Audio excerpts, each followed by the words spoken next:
If you've been practicing jazz for years, but you don't know if you're doing it right, or you're practicing well, but for some reason you're stuck at the same level, or you understand what you're playing, but it doesn't come out when you get on stage, or even if you can get through a song, but you just aren't that excited by what you're playing, the odds are you're not focused on the right level of detail that you need to be practicing. So in this video, I'm going to break down the 5 levels of detail that every jazz player needs to master so you can start playing the music you love with the people you want to play with it today. Now, if you're new to this channel, I'm Jameson. I'm a drummer. I'm an educator. I lived in Chicago the last 4 years. I was playing professionally, teaching out there. And now I live in Seattle where I teach and I play music here and online. And in the past couple of years, I've worked with hundreds of students at all different levels. Now they're mostly like advanced jazz students. But what I realized over these courses of the years is that what would happen with students is they would get stuck, and it was always because of 2 reasons, okay? One was that they couldn't zoom out and zoom in and focus on the right level of detail at the right time. And then 2 is they didn't know what practice techniques to use for each level. So what would happen is that they would use techniques that would work, but not for the problem they're trying to solve. And the way I realized this is I watched a bunch of recordings of me teaching, and it just became so obvious to me that I was doing the same thing over and over again. It was like almost painfully obvious. And when I started focusing my students on those 2 skills, zooming in and zooming out to the right level of detail, and then knowing how to fix problems at each level of detail, their results were just incredible. So today, that's what I'm going to share with you. It's my system called Levels, which will help you solve problems at any level of detail in your jazz playing. Now, I should note, when I say levels, I don't mean skill levels. It's not beginner, intermediate, advanced. No, this applies to every skill level. What it is levels of detail. So the most zoomed in, microscopic, like, subtle details, that's the lowest level. And the highest level is the most zoomed out, like big picture, like your community, who you're playing with, that sort of thing. And your ability to progress on your instrument is going to be directly correlated to, one, your ability to evaluate which level of detail you need to focus on, and then 2, your ability to solve problems at each level, okay? So some levels you're going to be more used to solving problems than others, okay? So let's go ahead and break down each level. Level 1 is details, okay? So when I say details, I mean individual things. Things like individual notes, stickings, accents, taps, stick heights, individual motions, okay? So if we're thinking of jazz as a language, then this is the letters, right? It's A, B, and C. It's how you put together ideas that make sense, okay? And the problems that you're going to run into at the details level is things like bad coordination, not being able to line things up or play things smoothly, right? It's going to be bad dynamics. You don't have control over how loud and soft you want to play things. Or bad stickings. You can't play the right notes in the right order. Or bad notes, like you're just missing the notes, okay? So everybody has to do this kind of practice, okay? And the way to solve this, it's not to like really think super hard. You have to train your muscle memory, okay? And the way that we do this is with something that I call the domino method, okay? It's super simple. It's step by step. The first thing you do is you just play a single note in time correctly. And by correctly, I mean the right note, the right dynamics, the right motion, okay? Because if you're going to learn the whole thing with the wrong motion and the wrong dynamics, you didn't play it. You played it wrong. You're practicing wrong, okay? So the first step is to play a single note correctly, okay? And then you add a single note in time, right? Now, when you get here, if you can play those 2 notes in time with the correct dynamics, motion, all of that stuff, then you add another note. If you can't though, and this is where most people skip, is you have to do what I call adding a gap, okay? So imagine, I had the first note down and it went like this, right? Right? And I was trying to play boo, cat, something like this, right? But I kept missing. I kept going, or, the wrong motion, or, really stiff or something. What I would do is I would add a gap. So a gap is as long as I need to take in order to play it with the correct motion, okay? So it'd be something like this. Right? I had to take the time to get a nice flowy motion. Okay? And then once you have that, you just make the gap a little smaller until you're playing it in time. Now, if you do that, you're always going to build muscle memory for the correct notes in the correct order, okay? And once you finish that step, then you go back to step 2 for the next note, okay? So imagine I was going to play Boogadoon, right? And I kept going, like I kept playing it too loud. I'm exaggerating so that you could see.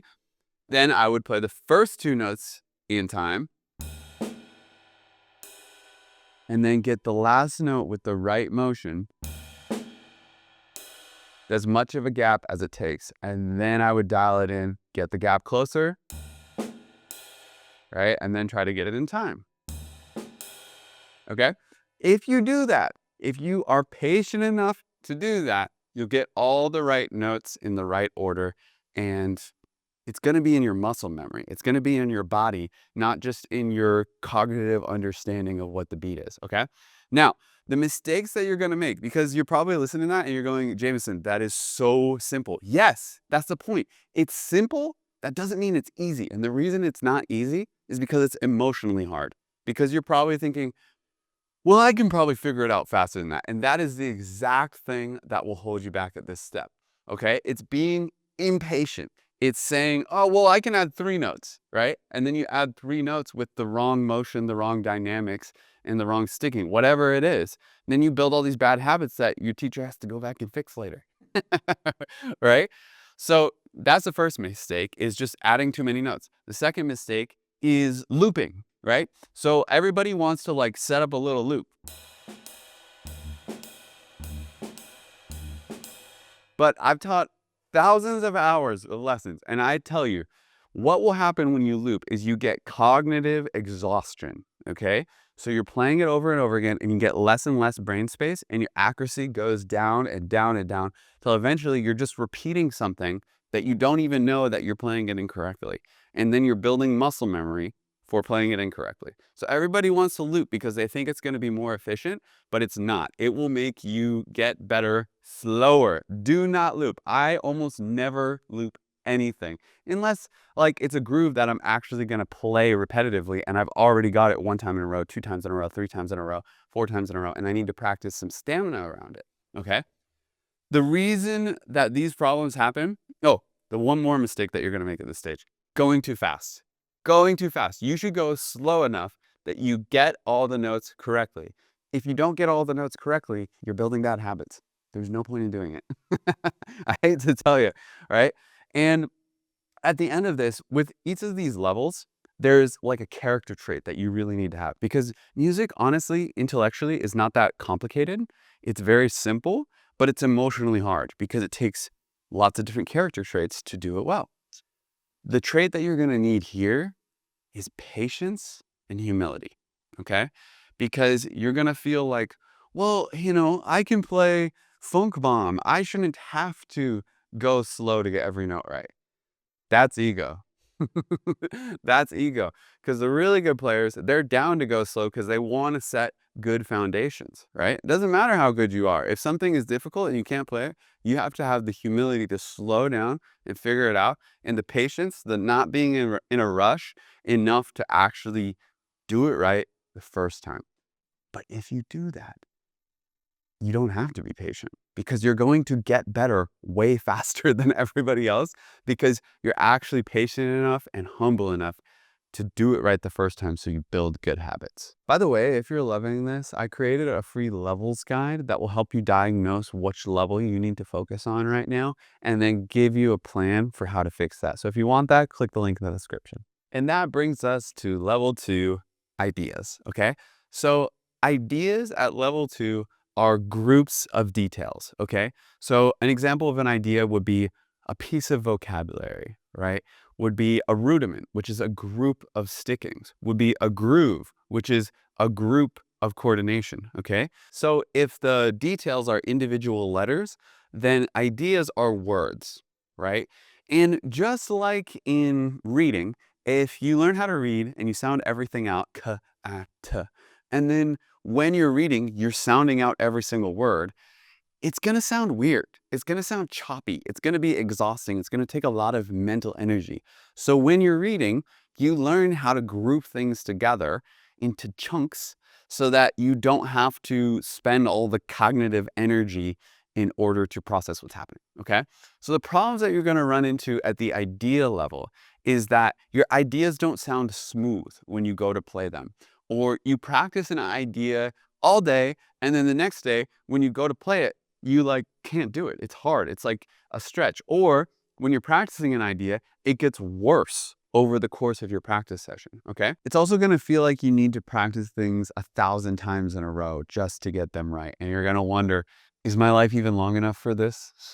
And this is usually what I see when people are going from thinking about details, and they have to get the muscle memory right, to thinking about ideas, is that you have to zoom out a lot more, okay? So here's the way that you fix this. Now, there's this book, it's called The Inner Game of Tennis, and they talk about how when you're going to play tennis, you don't want to think, okay, when the ball comes at 45 degrees, I'm gonna twist my wrist downwards, right? No, then you're gonna miss every single time because there's just way too many moving parts that you're having to micromanage. Instead, what you have to do is think, I want the ball to go there. And look where you want the ball to go. And don't even think about your body mechanics.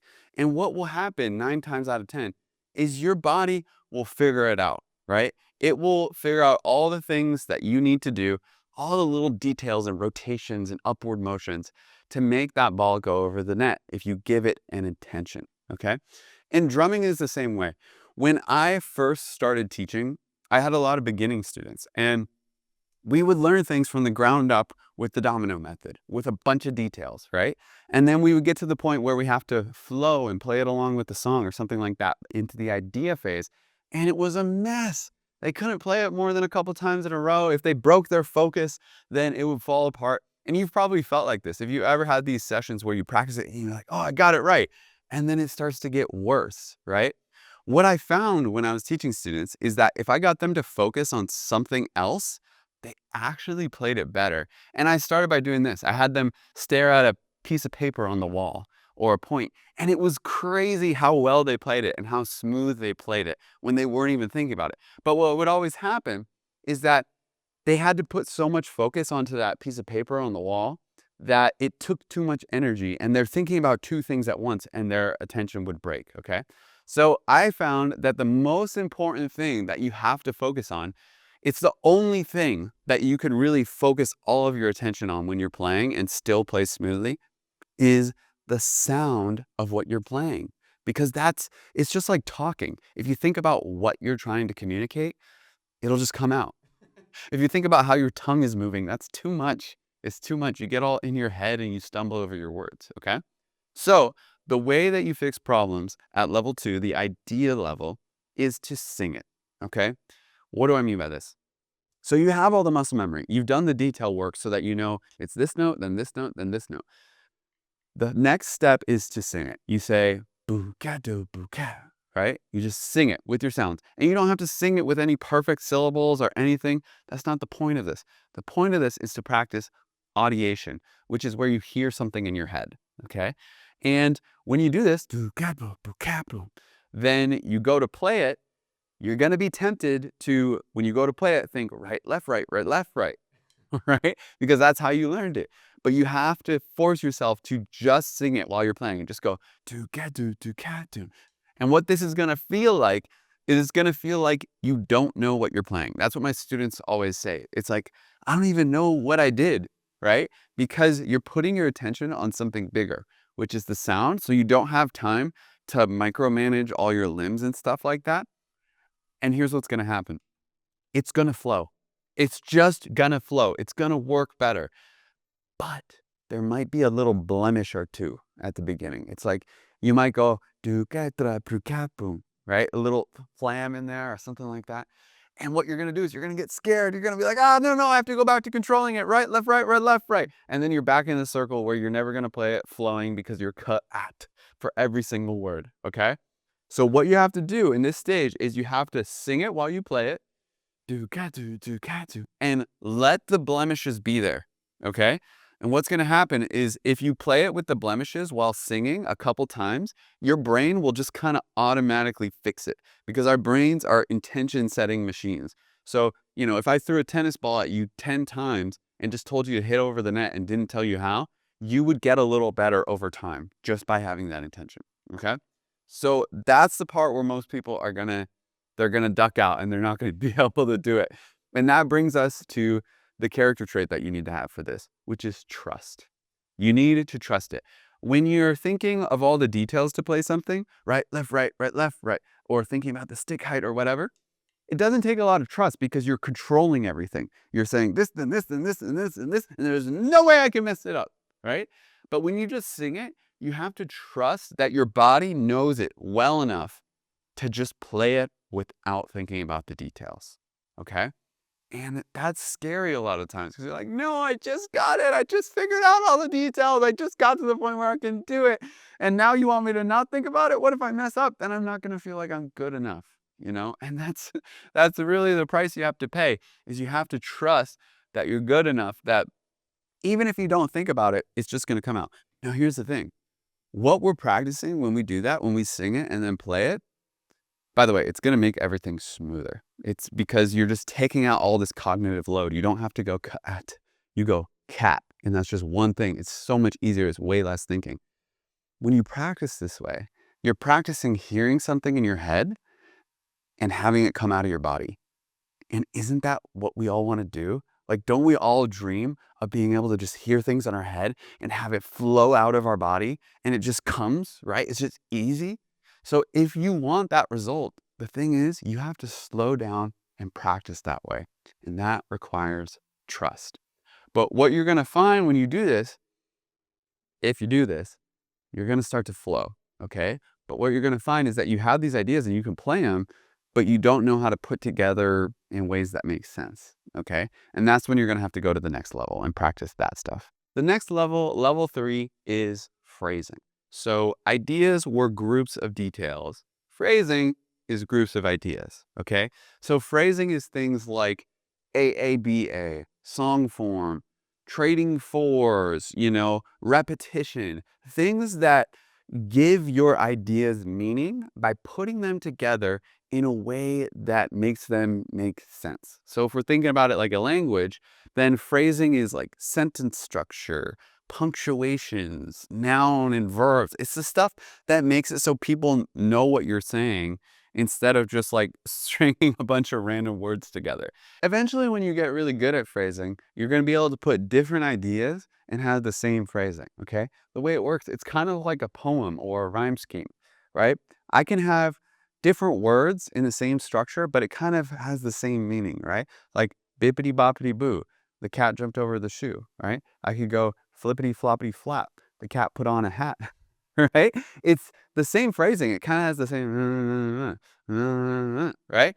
But it has different words in there. And that's really the difference between phrasing and ideas, is that phrasing is the rhyme scheme and ideas are the words you put in. And the problems you're going to have at the phrasing level are things like when I solo, I get lost in the form. Or when I'm comping, I don't know where to comp. I know what to play, but I don't know where to do it. Or I don't know how to interact with the musicians I'm playing with. Or, things that it's like I feel like I'm playing solo ideas, but they just kind of trail off and I don't know where to begin or end them. And when people listen to me, they don't come back in after my solo because they don't know where I am or what I'm doing, okay? Now, this is one of the most neglected ideas in the jazz education space I've found. And the reason is, especially online, by the way, the reason is it's very abstract. It's sort of hard to talk about. People love to talk about details. They love to talk about technique. They love to talk about paradiddles, stickings, all these little things, right? And people love to talk about ideas. Steal my Philly Joe Jones lick. I have some of those videos too. You do need some help at the ideas level. But the reason is because those two things, it's like a very clear, fast dopamine hit, right? Do this thing, get this result, do this thing, get this result. Phrasing is more abstract. You're thinking about how your sentence is put together in a way that makes sense, and it requires some more in-depth study. And that's something that I'm really on a mission to change, okay? So how do you work on phrasing? We use something that I call phrasing gauntlets, okay? And it's this set limitation on how you put your ideas together that forces you to develop an internal sense of phrasing. Just like how when you go to the gym, you do squats to make your legs stronger. It's not that when you go to the soccer field, you're going to do squats on the soccer field. It's that your legs are going to be stronger. It's going to be easier to play soccer because you did the squats, okay? That's what the phrasing gauntlets are all about. So there's a couple different ones that I use with my students, okay? The first one is something we call melody mapping. This is probably the most straightforward one, and it's a great bridge to developing your phrasing. And you basically take a tune, a jazz tune, like Just Friends or I'll Remember You or something like that. And you look at the phrasing of the song, okay? Okay, it's A-A-B-A. And the first 4 bars, it's a 1-bar phrase and then a rest, and a 1-bar phrase and a rest. Okay, can I solo using 1-bar phrase rest, 1-bar phrase rest, okay? And can I get inside of that kind of shape, that rhyme scheme, and solo in a way that makes sense? If you do that, it's gonna have structure. It matches the melody. Then you want to graduate to what I call Lego block phrasing, okay? Which is where, okay, what does a 2-bar phrase really feel like? Can I just kind of hear that the same way I can hear a paradiddle or an 8th note or a 16th note, okay? What does a 3-bar phrase feel like? A 4-bar, 5-bar, 6-bar, 8-bar, whatever it is. And then you start to stack those together. Okay, I'm going to do a 2-bar phrase, 2-bar phrase, and then a 4-bar phrase. And can I feel my way through that? Once you start to do that, you're going to start to be able to feel your way through forms a lot easier because you're not trying to just feel 32 bars. You have these Lego blocks that you can stack together so you know where you are. Okay. And then the next step is something I call landing points. It's where you say, all right, I know what a 2-bar phrase feels like. What I'm going to do is I'm going to aim for beat 3 on the 7th bar, right? And you lead your solo up to that, and you have to organize your ideas in a way that they make sense, resolving on beat 3 of the 7th bar, okay? And when you do these things, it builds up your sense of phrasing so that you can just kind of feel it. You don't want to be thinking about phrasing. It wants to be something that you just kind of feel in the back of your head, just like how you don't think about putting verbs in your sentences, right? You just use them because that's how you do it. You know what I mean? Now, the mistake you're going to make at this stage, there's 2 of them. The first one is just being too fancy with your ideas when you're trying to practice phrasing, okay? So what I see all the time is, okay, I've been working on my Philly Joe Jones licks. Let me put this into the chorus of a 1-chorus solo. Then you're trying to play the hardest lick that you learned yesterday, and it takes up so much of your brain space that you can't keep track of if you played a 2-bar phrase or not. And then I asked the student, did you play a 2-bar phrase? And they're like, I don't know. And I'm like, why? What were you thinking about? I was thinking about this crazy Philly Joe Jones lick I was trying to execute, right? It doesn't work. You're not building up your phrasing, right? So when you're doing this, you have to be a little bit more patient. You have to, take a little bit of time, be a little bit more disciplined in order to play simple ideas so that you can think about the phrasing and build up that skill so that later, when you're not thinking about the phrasing, it takes care of itself. And then you can go back to thinking about your ideas, or you can think about even bigger picture things like vibe and energy and stuff like that, okay? So that's the first mistake, is trying to be too fancy with the ideas. The other mistake is trying to go too fast and do too big of phrasing chunks all at once, okay? So if you just tried playing a 2-bar phrase like 6 times in a row and you messed it up 5 times, and then the 6th time you got it, yes, great, and then you immediately went and played 2, 2, 2, 2, like I tried to play an 8-bar phrase and just kept going and then got lost in all of that.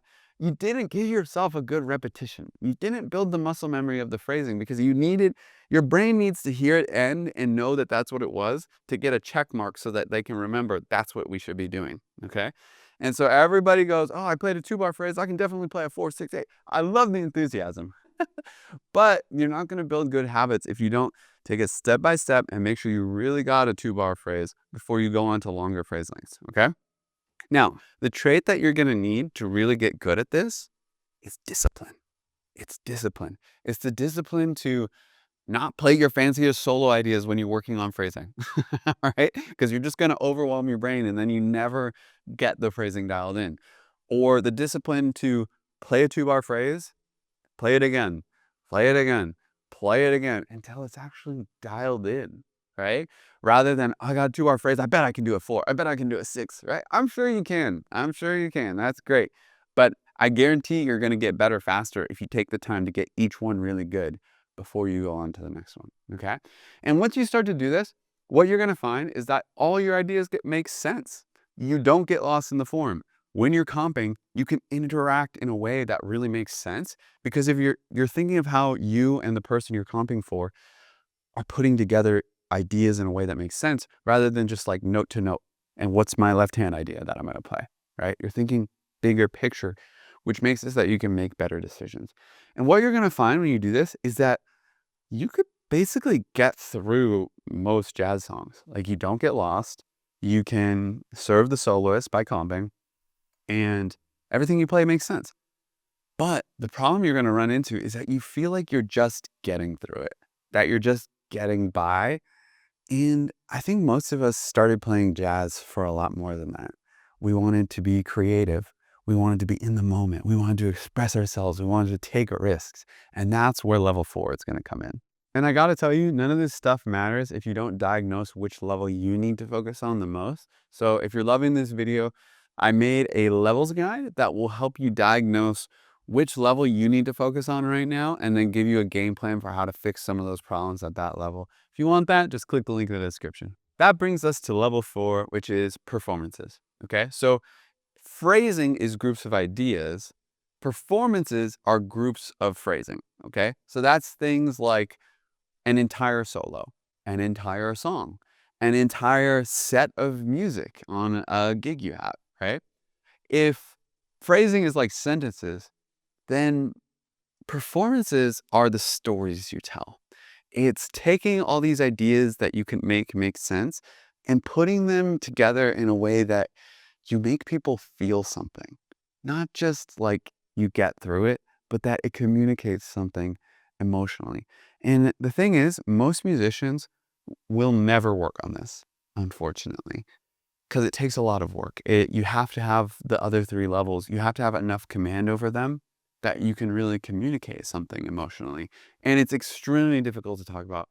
Almost never anybody talks about it, but I'm here to change that. Now, the problems that you're going to run into at this level is that the music works, like you can get through it, but it feels boring.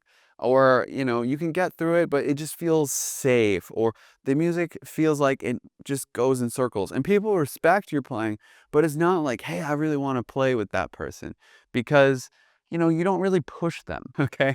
So the way that you work on this is by using something we call creative limitations, okay? And the most productive way I've seen to do this, because it does end up being kind of abstract, is you need to look at yourself and evaluate with your taste, or with the taste of your mentors, right? So what I like to do with my students is, they have a gig, I have them record themselves, and then we watch it back together, and I say, okay, how did that feel, right? And usually, if they're kind of at this performance level, if they're thinking like this, they'll say something along the lines of, I felt like I was getting through it, but it was all one dynamic. Or, I played this idea, but it sounded like it was the same thing over and over again. Or it just feels like we never went anywhere. Okay? And then what you need to do is you need to build habits to control that energy so that you can be more intentional with it when you're performing. Let me tell you what I mean. If you watched it and you realize that you just played loud the entire time and it wasn't that exciting because of that, okay? Practice, your creative limitation becomes play 6 choruses of solo at pianissimo. That's going to put you into some weird zones. You're going to be uncomfortable. You're going to get new ideas because you're not used to that creative limitation. Another one, if it sounds like the phrasing is just like every 4 bars there's a crash, or every 8 bars, practice resolving on the 6th bar of every phrase. Practice resolving on the 2nd bar of every phrase. That's a creative limitation. It's going to feel weird. You're going to feel like you're getting way out of your comfort zone. That's the point. Otherwise, you're just going to be in your comfort zone doing the same thing, playing the same gigs over and over again for the rest of your life, right? Another creative limitation is perhaps your solo felt like you were just getting through it. You were just playing the same, rambling through the same vocab. It made sense, but it was just like flat the whole time. Play a solo where you play 3 choruses. First chorus, quiet. Second chorus, vocab. Third chorus, shred. And can you actually play through those? Can you record yourself and listen back to it and say, yes, it was clearly that? These are the kind of creative limitations that are going to give you new skills. What I like to think about is like you're learning how to improvise in different modes, not like modes of like Dorian or whatever, but like different kind of like zones where I could play a whole set of music just at pianissimo, and that I can live in that world for a little while. And when you have control over those things, then you can focus less on like getting through the song, and you can focus more on like, what do I want to do with this? How do I want to push the members of my band? How do I want to make this exciting, both for me, the audience, and the people I'm playing with? And that's what real leadership is. The mistake that you're going to tend to make at this level is just playing it too safe. Okay. It's going to be being afraid to, step outside of your comfort zone and play in a way that you usually never play. It's going to be, I don't want to step on anybody's toes, because maybe up to this point you weren't making it through songs, or you were playing too loud and you're actually getting in the way. But now you need to start to shift that. You need to think, I'm not afraid to step on their toes. I'm going to push them. We're going somewhere, right? You need to be willing to take a risk, because I hate to say it, but jazz music is predicated on risk, right? It's predicated on going for things. I think that's what a lot of us love about improvisation is we prepare a lot, but there's a lot of like in the moment, like what's going to happen if I go here? Are they going to hear me? Are they going to go with me? I'm going to go way out on the tightrope and let's see if I make it, right? That's really what makes this music exciting and thrilling. Otherwise, we would just play a piece that all the notes are written in advance and we're really, really safe and comfortable, all right? If you really want to be a great jazz improviser, you need to be willing to push the band, to be a leader, to take calculated risks and put yourself out there, because ultimately that's going to result in the most like creative, inspiring music that you want to play anyway. So the trait that you're going to develop at this level, the performance level, is courage. It's courage. Saying, I don't have to be safe. It's okay if I mess this up. I'm just going to put myself out there. I'm just going to go for this and let's see what happens, right? And if you can develop that, for one, that's what leaders do. Whether you're the band leader or a member of the band, that's what leadership is, leading from wherever you are. And it's going to make people want to play with you because it's exciting. It's thrilling. I think every single jazz musician I've ever met wants to play with people who are better than them, people who push them, people who challenge them to step to new levels and get better. And if you do this, you're going to have tons of people that want to play with you. And that brings us to level 5, the most zoomed out level, perhaps the most important level of all. It is the social level, okay? The community level. Because at the end of the day, music is about people. It's about the people you play with, the people that you share the music with, the person you're becoming when you're working on this music. It's all about people, okay? So the social level includes things like going to jam sessions, booking gigs, starting your first band, meeting more players, getting called for gigs, reaching out to venue owners, even knowing the bartender at the place you play all the time and being friendly with them, right? If the performances are the stories you tell, then social is the people you share the stories with, okay? And that's the whole point of all of it, okay? So problems you're gonna run into at this level, this is really common. I'm sure you felt one of these. Being afraid to go to a jam session because you don't feel like you're good enough and you're gonna mess it up, okay? Not reaching out to players who are at the jam to say, hey, can I get your number? Do you want to come over and play sometime? Being afraid to talk to players who are better than you, because why would they give you the time of day? You're just like on your way up. They only want to play with people who pay a lot. And otherwise, I have no value. They wouldn't want to talk to me. I just need to be really good or pay a lot. All right. Another one is being afraid to reach out to venue owners and book your first gig, and thinking that you need, oh, I need to have every single asset. I need to have an amazing studio recorded video. I need to release my album before I ever ask for a gig at the local bar. All right. These all come from a lack in the social part of music. Okay. And the reason that this is important is because for a lot of us, I'd say for most of us, even if you don't know it directly, this is why you play music, right? A lot of people practice so much because they're scared of being embarrassed when they go to the jam session, right? And they want to be accepted in a community of their peers, of really great jazz players who they respect. They want them to respect them too. And ultimately, The goal is just to go up and play music with people, to get up with people who love what you love and do what you love doing together, right? I mean, that's my favorite part of all this is playing music with good people, right? So how do you fix levels at level 5 social? It's simple. Hang. Hang out. So you have to go to the jam sessions and meet the people and spend time with the people. Just put yourself out there, regardless of how good you feel you are. Just show up and be a friend, right? Don't think of musicians who are better than you as some gods who are unattainable and only play gigs for this amount of money. Treat them like people. They are people. They have families, they have kids, they like to do fun things on the weekend, and just treat them like that. Something that I found over the years is that musicians, a lot of times, if you talk too much about music, it's a little weird, right? You'll feel this feeling like you can tell when somebody's sort of trying to overprove themselves that they know a lot, right? And the best musicians, they don't really care about that. They know that the music is taken care of because everybody loves it and focuses on it, and they practice really hard and they do their very best because they respect and love the craft, right? So instead, when they're hanging, the vibe is just more about connection. It's how was your day? It's what were you doing this weekend? What do we relate on? What do we both love, you know? And that takes a lot of the pressure off because you can just talk to everybody and be a person, right? Part of hanging is knowing everybody, no matter who they are, right? If they're a really good player, treat them like a normal person. If they're at your level, treat them like a normal person.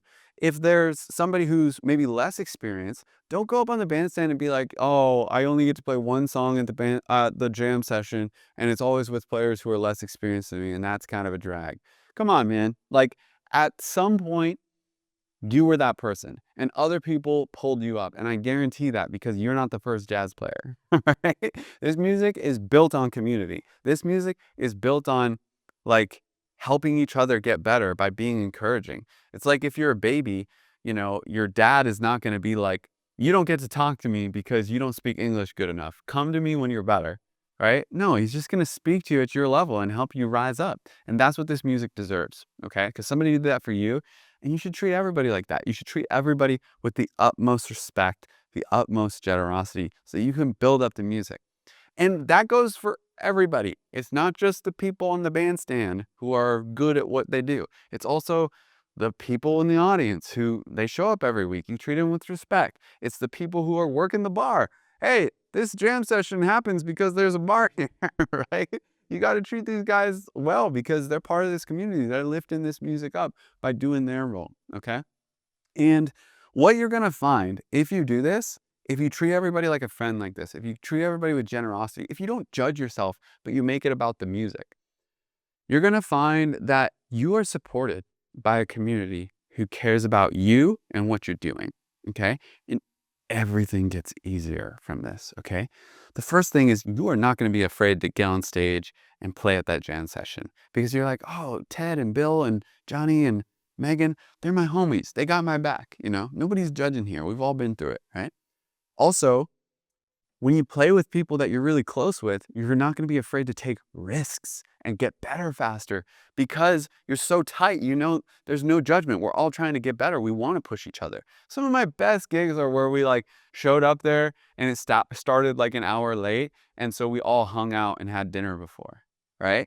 Because we were chatting it up. And then when we got on the stage, there's just so much trust. There's so much connection that we played the best music. We were out of our heads. We were all the way zoomed out, right? And you're gonna find that it's really easy to get gigs. I have so many students who they're like, "Ah, I couldn't get a gig. I couldn't get a gig." And I was like, "Okay, well, have you met the venue owner? Like, did you go to the venue and say hi? Like, are you friends with the bartender?" Right? And then they did it. They made a face to name connection, not even like asking for a gig, just being friendly, and the next day they booked the gig. That's happened to me so many times. I've sent emails and then I met the person and the next day they reached out to me, right? Because it's just the community. Like we want to know that there's trust and support. I support your venue, you support me. We got each other's back, you know? That's what it's all about. So if you do this, if you really hang like you should be, then it's going to be easy to play at jam sessions. It's going to be easy to get your first bands together. It's going to be easy to book your first gigs. You're going to take more risks when you play. And ultimately, you're going to just have fun life playing jazz music because you're out there with people who love what you love and you're doing it with them. And isn't that what we all want to be doing anyways? Isn't that why we spend all these hours practicing in our practice rooms so that we can become the greatest jazz musicians that we can be, so that we can do it with people and push each other to be even better? So if you do this at the highest level, the trait that you're going to unlock is generosity, right? You're going to be somebody who cares about the people around them and cares about the music you're playing together, and you give of it freely. You're not thinking about yourself and the judgment that others have and propping yourself up so that you look good. You're thinking about serving the people that you are with and serving the thing that you're trying to do together. Now, here's what you're going to find. You don't graduate from each level, right? You will always be shifting between different levels and have to put different work on different levels at different times, okay? So it's not like you're ever going to be like, okay, I figured out technique, never need to think about that again. Or, I've got all the phrasing I need, never need to work on that again. Or, I've got enough friends, like I don't need to get more people to play with, right? You're going to feel like that in certain stages, like this is the focus, that's the focus, this is what's holding me back, this is what I want to achieve, right? But you're never kind of going to be done with this. This is going to be like the fun of being a jazz musician is shifting between these things and getting each one better each time you attack it, okay? And the core skill that you're going to need whenever you get stuck on anything is step one, knowing which level of detail you're trying to fix, what level to focus on, and step two, knowing what skill set is needed for that level of detail. And if you can do that, you're going to be able to solve your problems, right? Because as you saw, all those things that I explained, hang, domino method, sing it, right? They're not that groundbreaking. They're not that crazy, right? It's just that they take a lot of emotional maturity to execute, right? For level one, you need patience to zoom in and get the details. For level two, you need trust to think, if I just sing this, it'll come out of my body, right? For level three, you need discipline to not jam all your fancy ideas when you're trying to practice phrasing. For level four, you need courage to put yourself out there, to take risks, to drive the song in a way that's going to be exciting for you and the people you're playing with.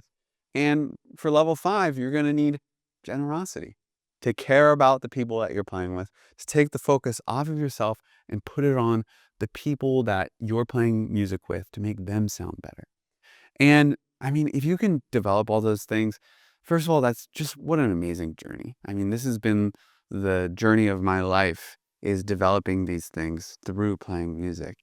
And it's a really fun journey, but it's easier said than done. You're going to find that as you zoom in more and more towards the lower levels, it requires more and more humility because, okay, all right, I'm not worrying about taking risks. I'm just having discipline to get my phrasing right. All right, you know what? I'm not even doing the discipline. I'm just going to have trust that I can play it if I don't think about it. Or like even at the bottom, you know what? I thought that I was super awesome guy who can play anything, but I have the patience to slow down and chunk this and play this slow and not try to loop it, right? It takes more and more humility, not thinking that you're hot stuff, but being willing to put in the work. And as you zoom out, right, what you're going to find is that takes more and more faith, more and more faith. When you go from trying to control every detail to just trusting that you can sing it, that requires a lot of faith, right? When you go from just phrasing and getting through ideas to taking risks, right? Putting yourself out there, doing something crazy, right? That takes a lot of faith. Well, if I play something like that, it's going to be fine. Or, you know, putting yourself out at a jam session, you have to have the faith that even if you mess it up, you're going to keep going, that you're going to keep practicing this. Now, there's kind of different ways that you can use this, right? First of all, use this as a diagnostic plan. Use this as a way to evaluate what you need to practice at any given time. And I'm going to include a resource in the description, a link where you can get a sheet that helps you diagnose what level you're stuck at, and then gives you like a plan to fix some of those things. So you can click that if you want to grab that. Okay? The other thing is you can think about how you want to approach things big picture, okay? One way is to get the bottom levels so strong that you feel confident enough with the higher levels, right? If you get all your techniques so dialed in that it's easy to, trust the ideas. And then you get the ideas so trusted that it's easier to put them together with phrasing. And then you're not going to get lost, so you take risks. And then you know that you're going to sound good with the risks, so you put yourself out of jam sessions, right? That's one way. That way, what you're going to give up is that it's going to take a long time, because you're going to have the least context, because you know what matters the least, because you're getting everything good before you put yourself out there. Okay. So it requires the least trust, but it requires the most patience because you have to slow down a lot. The opposite way, and this is what I've seen with the people who get best the fastest, is to start with the most zoomed out level and completely just put yourself out there before you're ready. Start with social. Go to the jam session and just play. And what's going to happen if you do that is that it tells you what to do on all of the lower levels, the more zoomed in levels. And so you have to spend less time on each one of those, and you don't have to convince yourself to work on each thing, because that's what I need to work on. It's obvious because I played at a jam session and I messed that up. And this is the fastest way to get better. It's also the most scary, because you have to be willing to put yourself out there. And, that can be overwhelming. It can be really embarrassing. This is how I've seen, when I lived in Chicago, there was these young guys who were 10 years younger than me and could play way better than me. And I was like, what are these guys doing? And the reason was because they were surrounded by the music all the time. And so sometimes they didn't even have as much of a handle on the theory of how everything works, but they could just play. They had an amazing feel. They, took risks. Everything was just dialed in because they were surrounded by the community, going to jam sessions, playing with people who were better than them from a very young age. And it told them all the things that they needed to work on. So they didn't waste their time focusing on things that didn't matter. Okay. So that's by far the fastest way. But if you put yourself out there too much and you have experience that is so scarring that you quit, well, that doesn't help anybody. So what you need to do is you need to figure out kind of where your sweet spot is. How much risk am I willing to take? How much am I willing to put myself out there? Do as much of that as you can, versus what do I want to build up before I get there? Okay. And that's going to be a personal thing for everybody. Some people are more comfortable with risk than others. So you have to determine that for yourself. The most important thing is that you pick the thing that you're willing to do, that you do it, get feedback, and then figure out what level you need to focus on next. And remember that passion comes from progress. So if you find something that you can chip away at and that you can get a little better at, you're going to get more excited, which is going to make you more comfortable with zooming out, zooming in, all of the things, all the character traits that it takes to really get this done. Now, if you made it to the end of this video, you are super passionate about your jazz playing, and I love that. You are the kind of person that I want to help. So here's 3 ways that I can help you more if you want it. The first is you can subscribe to this channel, because every single video that I make is solving problems at one of these levels: vocab, phrasing, how to play with people, one of these levels. Okay. The second way that I can help you is you can grab my free jazz drumming course. Okay. Goes through 7 days. You get an email every day for free that has a little lesson that attacks something at one of these levels. Okay. The third way is you can apply to work with me more closely. This is for the people who are really dedicated, who it's a really big priority. You're ready to invest a lot of time and some financials in getting to be a complete jazz musician. I'll help you personally focus on what's the most important level, how do we solve it, and getting that feedback loop going. Okay, so all the links for those will be in the description. If you made it to this, you're my people. Love you guys so much. My life's work is to helping you guys with this journey. I'll see you on the next one.